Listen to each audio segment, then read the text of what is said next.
கண்டென்ட்டுக்குள்ளே போயிடலாம். First A:B வந்து அதுக்கு என்ன சேம் மீனிங்னா A/Bன்னு கூட நம்ம சொல்லலாம். ஓகேங்களா, A:B கூட தான் A/Bன்னு நம்ம எழுதலாம். இது ஃபுல்லு தியரி படி எக்ஸ்பிளைன் பண்ணலாம் தான் இருந்தேன். நீங்க எக்ஸ்பிளைன் பண்ணாலும் அது உங்களுக்கு ஒரு 1 or 2 கேண்டிடேட்டுக்கு புரியாது. நம்ம கண்டென்ட்டுக்குள்ள போகும்போது என்னென்ன தேவையோ அதை மட்டும் பார்த்துட்டு போயிடலாம். ஓகேங்களா, கண்டென்ட்டை தெளிவாக பார்த்தல இந்த சம்ம பொறுத்தல இதில் நீங்கள் பேசிக்காக எதுவுமே தெரிஞ்சுக்கணும் அவசியம் இல்லை. இது நான் சம்ம அப்ரோச் பண்ணும்போது உங்களுக்கு புரிஞ்சிச்சுனாவே போதுங்க.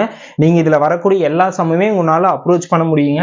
அடுத்து A:B:W:C:D இருந்துச்சுன்னா A:B எப்படி எழுதலாம்னு சொன்னா A/Bன்னு எழுதலாமாங்க. A/B = C/D. ஓகேங்களா, கிராஸ் மல்டிப்ளிகேஷன் பண்ணுங்க. கிராஸ் மல்டிப்ளிகேஷன் பண்ணும்போது AD = BCன்னு வருவாங்க.